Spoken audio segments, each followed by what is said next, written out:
I did say there would be some geology in this vlog, and so here is some. This is a big clay cliff in Fairmont where we camped and went to the hot spring. And in BC, when you see a clay cliff like this, it's generally due to glacial processes. So a glacier filled the valley about 25,000 years ago, and then eventually it retreated, and all the meltwater backed up against the glacier as it retreated, forming a giant glacial lake. And a bunch of clay is deposited on the lake floor, and then eventually the glacier retreats completely, leaving a valley filled with clay. Then, due to isostatic rebound, which we can discuss another time, the land pops up a bit, and the rivers draining the meltwater from the glaciers then cut right down through the valley, leaving terraces of clay on either side. So you can see these lovely terraces with horizontal bedding here in Fairmont, and also in other places in British Columbia like Kamloops and other parts of glaciated Canada.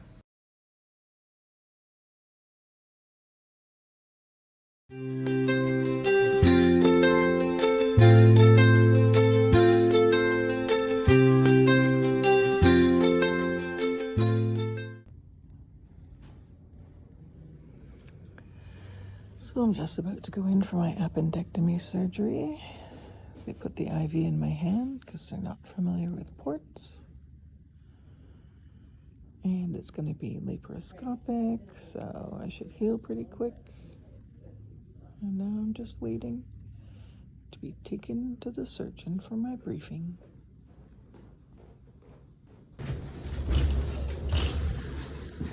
Sabihin, I will just move it this here, okay? Okay. Because it's not thick. Okay, thanks. And I'll move it soon. I'm going to go pick up laundry over there. Yeah, so you can see that. Okay. Okay, thanks. I'll move it eventually.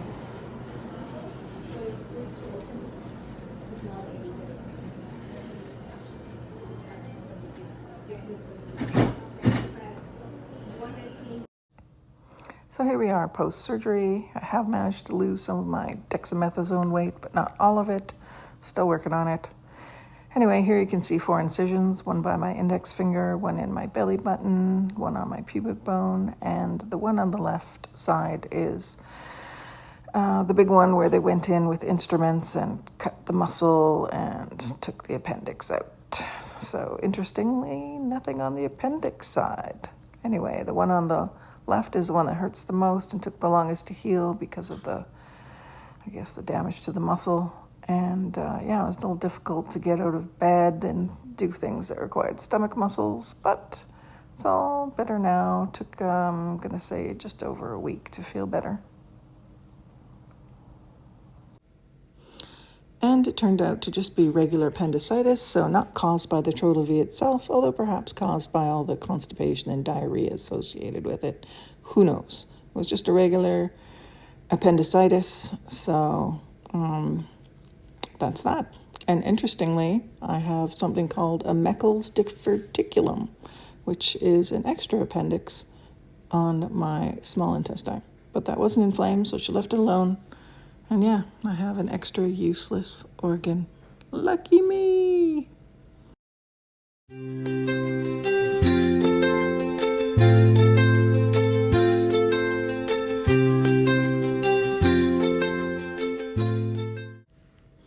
So I had a scan on July 9th to see if my cancer had come back. And normally I get my results within 3 days on my portal on my phone.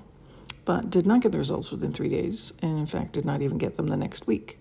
So at first you think, okay, well, maybe people are on vacation, maybe it'll take a little while to get the results. But then you start thinking, oh, maybe they're not telling me because it's bad news. Oh my God, it's in my lymph nodes, my liver, my lungs, my bones, and my brain. Your mind goes to all sorts of bad places. And then when it still doesn't come a week later, you're starting to freak out a little bit. And, you know, it does interrupt your hot springs vacation some, but you try to ignore it a bit. And then eventually you finally get your results after 3 weeks, which is ridiculous. But it turns out it's just because they're short-staffed. And so I guess I can wait now for all of my CT scan results to be that long. At any rate, it turns out the cancer has returned. It's in my lymph nodes just like before, so not nearly as bad as I had imagined. But when they leave you hanging like this, it does turn into Scanxiety. Scanxiety. All cancer patients get to experience it. Just part of the trip.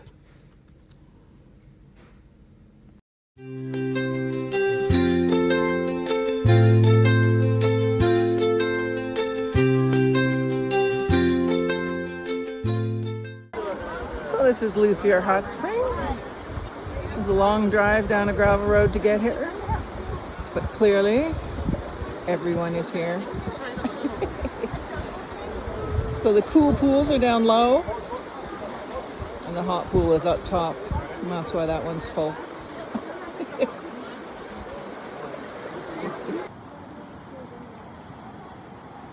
This is Halfway Hot Springs. That's the medium pool. That's the cold pool.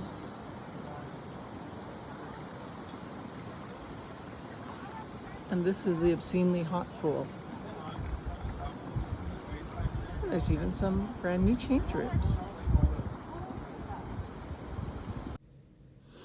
And here's Ainsworth Hot Springs, always a favorite.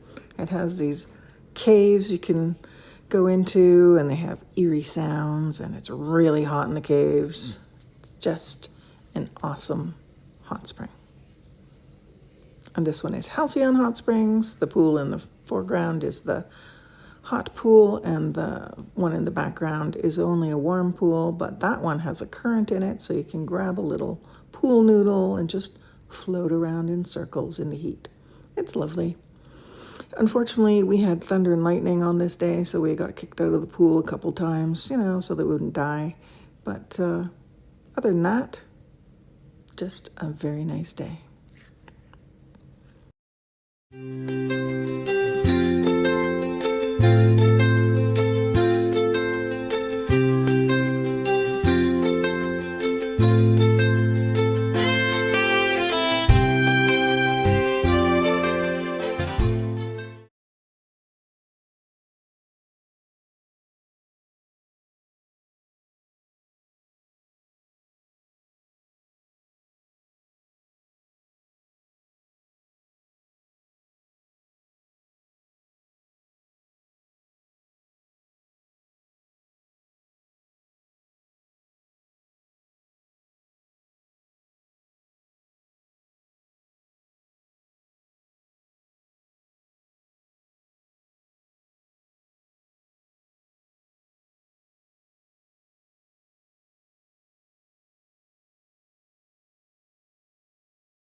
Thank